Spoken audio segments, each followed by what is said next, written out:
ഇന്ന് ഈ സുന്ദരമായ സൺഡേ രാവിലെ സ്റ്റോറീസിൻ്റെ സഹീർക്കും ഒക്കെ ഒപ്പം ഒരു യാത്ര ഇങ്ങനെ കണ്ണൂർ ഒരു പരിപാടിയുമായിട്ട് അതിനെക്കുറിച്ചുള്ള വിവരങ്ങൾ പിന്നീട് നമ്മൾ പറയും. അപ്പോൾ ഈ യാത്രക്കിടയിൽ എനിക്ക് തോന്നിയത് എന്താ വെച്ചാൽ നമ്മൾ പല സൺഡേകളൊക്കെ ഒഴിവാക്കിയിട്ട് അപ്പോൾ ഈ അടുത്തിടെ യൂസഫ് അലി പറഞ്ഞൊരു കാര്യമുണ്ട്, നിങ്ങൾക്ക് ഭാര്യയുടെയും കുട്ടിയുടെയും കൂടെ ഇരിക്കാനാണെങ്കിൽ ജീവിതത്തിൽ വേറൊന്നും ആഗ്രഹിക്കരുത് എന്ന്. അപ്പോൾ ഞാൻ സഹീർക്കായിട്ട് എനിക്ക് എപ്പോഴും തോന്നിയിട്ടുണ്ട്, എല്ലാ ദിവസവും ഇന്ന് കോഴിക്കോടുണ്ട്, നാളെ ദുബായ്, പിന്നെ തുർക്കി, അത് കഴിഞ്ഞിട്ട് ചൈന. എങ്ങനെയാണ് ഈ ബിസിനസ്സുകാരൻ്റെ യാത്രകൾ? അതിനെക്കുറിച്ച് സഹീർക്ക് എന്താ പറയുക? ഞാനൊക്കെ ഭയങ്കര ബുദ്ധിമുട്ടി യാത്ര ചെയ്യുന്ന ആളാണ്, വീട്ടിൽ നിന്ന് ഇറങ്ങാൻ പറ്റില്ല. എങ്ങനെയാണ് ഒരു മനുഷ്യൻ ഇങ്ങനെ യാത്ര ചെയ്യുന്നത് ബിസിനസ്സിന് വേണ്ടിയിട്ട്? എന്നിട്ട് ട്രാവൽ ബ്ലോഗൊന്നും ചെയ്യുന്നില്ല, അപ്പോൾ ബ്ലോഗ് ചെയ്യാൻ വേണ്ടിയല്ല യാത്ര ചെയ്യും. അതിലുണ്ടാക്കുന്ന ഈ ബിസിനസ് യാത്രകളെ കുറിച്ച് സഹീർക്ക് എന്ന് പറയും. അപ്പോൾ യാത്രകൾ നമ്മുടെ ജീവിതത്തിന് പുതിയ മാനങ്ങൾ നൽകും, പുതിയ അർത്ഥങ്ങൾ നൽകും, പുതിയ ലക്ഷ്യങ്ങൾ നമുക്ക് കൈവരിക്കാൻ യാത്ര ഉപകരിക്കും. കാരണം എങ്ങനെ അറിയാം, ഞാനൊക്കെ ആദ്യമായിട്ട് യാത്ര ചെയ്തപ്പോൾ വലിയൊരു കാഴ്ചപ്പാടുകൾ, വലിയ സ്വപ്നങ്ങൾ ഉണ്ടാവുക യാത്രകളിലാണ്. ഇപ്പം ഞാനൊരു വിദേശ യാത്ര കഴിഞ്ഞ് ഈ നാട്ടിൽ വരുമ്പോൾ, നമ്മുടെ ജന്മനാട്ടിൽ വരുമ്പോൾ, അല്ല ഇവിടുന്ന് തിരിച്ച് വിദേശത്തേക്ക് പോകുമ്പോൾ, ഞാൻ ഓരോ പ്രാവശ്യവും ദുബായിൽ ഇറങ്ങുമ്പം ഒരു പുതിയ ദുബായിനെ ഞാൻ കാണാം, പുതിയ ആവേശം, പുതിയ ചിന്തകൾ. അപ്പോൾ നമുക്ക് അവിടെ പിന്നെ മുകളിൽ നിന്ന് എത്രത്തോളം ചെറുതായിട്ട് ആ രാജ്യത്തിനെ കാണുന്നോ അത്രത്തോളം വിശാലമായ സ്വപ്നങ്ങളുണ്ടാകും. അതുപോലെ തന്നെയാണ് തിരിച്ച് കോഴിക്കോട് വരുമ്പോൾ ഒക്കെ എനിക്ക് ഫീൽ ചെയ്യുന്നത്. അപ്പം ഞാനിപ്പം പുതിയ ബിസിനസ് ഐഡിയകളൊക്കെ വരിക, അല്ലെങ്കിൽ ബിസിനസ്സിനെ എങ്ങനെ എക്സ്പാൻഡ് ചെയ്യണം, എങ്ങനെ ടീം ഡെവലപ്പ് ചെയ്യണം, എങ്ങനെ കോർ ടീമിനെ ഉണ്ടാക്കണം, ഇത് ചിന്തകളൊക്കെ വരുന്ന ആ സബ്ജക്റ്റ് ഒന്ന് നമ്മൾ വേറൊരു കാര്യമായിട്ട് ചോദിക്കട്ടെ. ഇപ്പം നമ്മളിപ്പോൾ ഒരു ബിസിനസ് യാത്ര ചെയ്യുമ്പോൾ അവിടുത്തെ കൾച്ചർ കാണാനും, ഇപ്പം ഞാനിപ്പോൾ ഫോർ എക്സാമ്പിൾ ഒരു ബിസിനസ്സിന് വേണ്ടി ചൈനയിൽ പോകുമ്പോൾ അപ്പോൾ അവിടെ കൾച്ചർ കാണുക, ആളുകളെ കാണുക, ഇതൊക്കെ ശരിക്കും സാധിക്കാറുണ്ടോ? തീർച്ചയായിട്ടും സാധിക്കാറുണ്ട്. അവിടുത്തെ യാത്ര ചെയ്യുന്നത് എങ്ങനെയായിരിക്കണം എന്നറിയോ?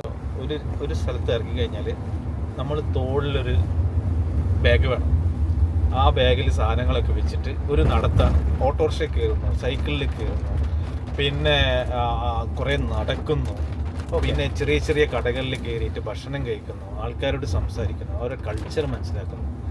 അങ്ങനെ ഞാനൊക്കെ സോട്ടോ അയാം എന്ന് പറഞ്ഞിട്ടൊരു സാധനമുണ്ട്. അത് ഞാൻ കണ്ടത് ഇന്തോനേഷ്യയിലെ ഗ്രാമാന്തരങ്ങളിലൂടെ സഞ്ചരിച്ച സമയത്ത് ഒരു വയലിൽ ഒരു ഷെഡുണ്ട്.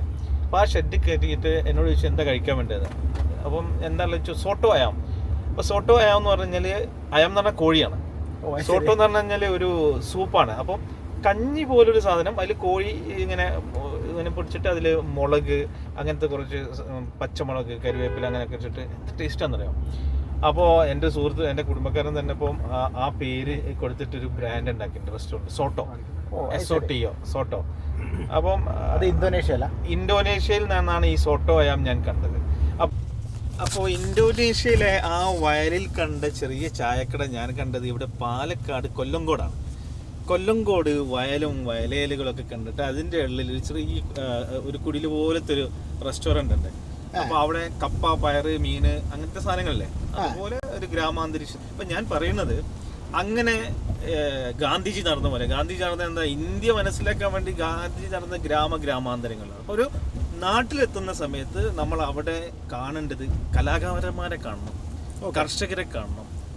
അല്ലാണ്ട് നമ്മൾ പോയിട്ട് അവിടെ പിന്നെ വലിയ വലിയ പണക്കാരായ കച്ചവടക്കാരല്ല കാണേണ്ടത്.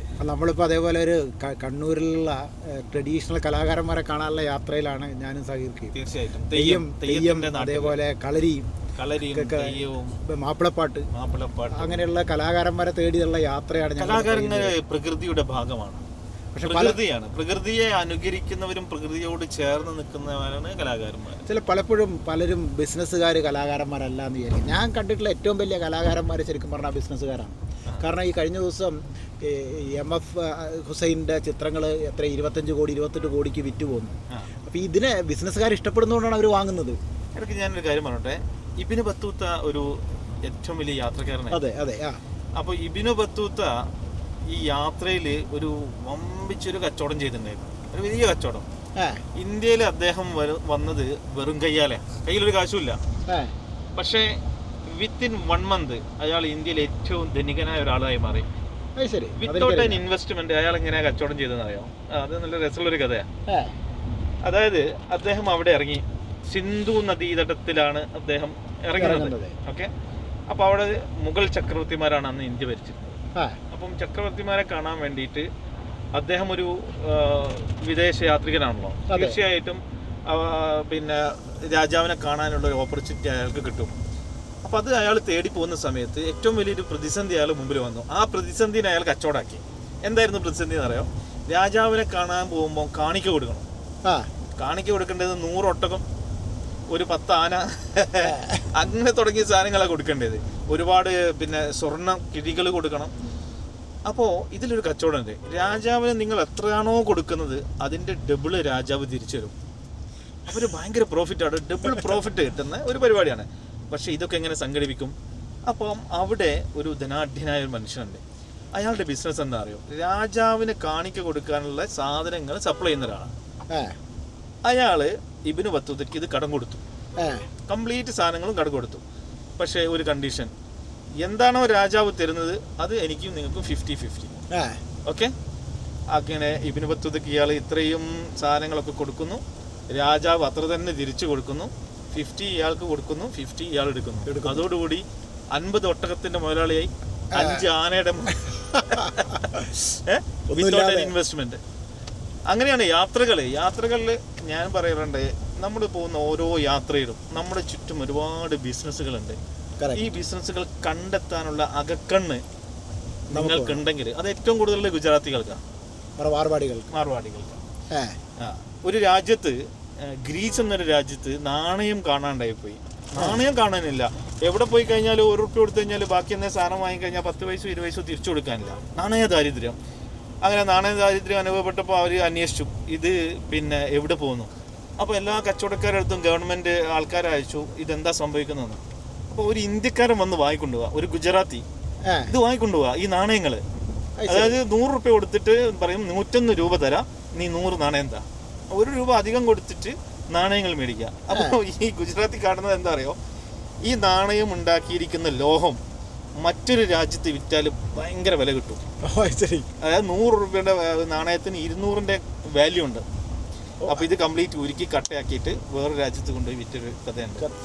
അതാണ് നമ്മുടെ മുമ്പിലുള്ള ഒരു ബിസിനസിന്റെ ഒരു ഓപ്പർച്യൂണിറ്റി കാണുക എന്നുള്ളതാണ്. അപ്പോൾ ഇബ്നു ബത്തൂത്ത കണ്ടതും ഈ ഗുജറാത്തി കണ്ടതുമായ കാഴ്ചകൾ ഈ യാത്രയിൽ കാണാൻ പറ്റണം. അതാണ് ഈ യാത്രയൊക്കെ അർത്ഥവത്താവുള്ളൂ. അല്ലെങ്കിൽ ലോകത്തെ എത്ര സ്ഥലങ്ങൾ പോയിട്ടുണ്ട്? ഞാനൊരു 80ഓളം രാജ്യങ്ങളിൽ പോയിട്ടുണ്ടാവും. ഇതുവരെ കൗണ്ട് ചെയ്തില്ല, കൗണ്ട് ചെയ്യാറില്ല, കൗണ്ട്ലെസ്. ഒരു മാസത്തിൽ ഏകദേശം എത്ര ദിവസം യാത്ര ഉണ്ടാവും? ഞാൻ പണ്ടൊക്കെ ദിവസങ്ങളായിരുന്നു യാത്ര ചെയ്ത്, ഇപ്പം അത് മണിക്കൂറുകളാക്കി. ഇപ്പം ഞാനിപ്പം കഴിഞ്ഞ 36 മണിക്കൂർ ഇന്ത്യയിലാണ്, ഇനി 72 മണിക്കൂർ ചൈനയിലായിരിക്കും, പിന്നെ ഒരു 42 അവേഴ്സ് ദുബായിലായിരിക്കും, പിന്നെ ഒരു 12 അവേഴ്സ് സൗദി അറേബ്യ, പിന്നെ ഒരു 12 അവേഴ്സ് ഖത്തർ. അവേഴ്സ് കൂട്ടുന്നത് എന്താ അറിയോ? ഞാൻ ഇന്നലെ എൻ്റെ ഒരു റിലേറ്റീവിൻ്റെ അടുത്ത് പോയി. ഞാൻ അവളോട് പറഞ്ഞത് നിൻ്റെ വീട്ടിൽ ഞാൻ ഒരു 60 മിനിറ്റ്സ് സ്പെൻഡ് ചെയ്യും. സോ അങ്ങനെ ഓരോ മിനിറ്റും വാല്യുബിൾ ആണ്. How much your time cost? ആരെങ്കിലും കൂട്ടാറുണ്ടോ? ഒരു കച്ചവടക്കാരൻ ഒരാളോട് ചോദിക്കുക, നിങ്ങളുടെ വൈഫിനോട് ചോദിക്കുക, how much your 1 hour cost? That's very critical. ആരും കൂട്ടാറില്ല. ഞാനിപ്പോൾ ഒരു 52 വയസ്സായപ്പോൾ ഞാൻ കൂട്ടാൻ തുടങ്ങി. കാരണം എന്താ അറിയോ? ഇനി കുറച്ച് കാലങ്ങളുള്ളത്. ഓരോ സെക്കൻഡും വിലപ്പെട്ടതാണ്. Time is the most precious valuable thing in your pocket. അത് നിങ്ങളെ പോക്കറ്റിൽ നിന്ന് ചിലവാക്കാൻ വേറെ ആർക്കും പറ്റില്ല, നിങ്ങൾക്കേ പറ്റുള്ളൂ. പിന്നെ അതേപോലെ ഒരു കാര്യം ചോദിച്ചോട്ടെ, ഇനി നമ്മൾ ലൈഫിനെ എൻജോയ് ചെയ്യുന്നത് എങ്ങനെയാണ്? ലൈഫിനെ എൻജോയ് ചെയ്യുന്നത് മനസ്സിന് ഏറ്റവും ഇഷ്ടപ്പെട്ടുള്ള സാധനങ്ങൾ എന്താണെന്നുള്ളത് നിങ്ങൾ ധ്യാനനിരതമായി ഇരുന്നിട്ട് കണ്ടുപിടിക്കുക. ഏറ്റവും ഇഷ്ടപ്പെട്ടുള്ള സാധനങ്ങൾ സിനിമ കാണലായിരിക്കും, ഭാര്യനോട് സംസാരിക്കലായിരിക്കും, കുട്ടികളോട് സംസാരിക്കലായിരിക്കും, യാത്ര ചെയ്യലായിരിക്കും, അല്ലെങ്കിൽ നിങ്ങൾ ടീമിനോട് ഇഷ്ടമുള്ള എന്തും, സിനിമ കാണലായിരിക്കും, അത് ചെയ്യുക. പിന്നെ ഒരിക്കലും ചെയ്യാൻ പാടില്ലാത്ത കാര്യം എന്താ അറിയോ? നാട്ടുകാരെന്ത് വിചാരിക്കുന്നു പറഞ്ഞിട്ട് ഒരു സാധനവും ചെയ്യാതിരിക്കരുത്. കാരണം എന്താ അറിയോ?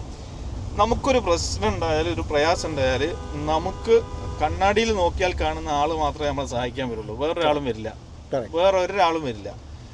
നിങ്ങളൊരു പ്രതിസന്ധി ഉണ്ടാകുമ്പോൾ നിങ്ങൾക്ക് കൂടെ ഉണ്ടാക്കുന്ന നിങ്ങളുടെ മനസ്സായിരിക്കും, നിങ്ങളുടെ ശരീരമായിരിക്കും.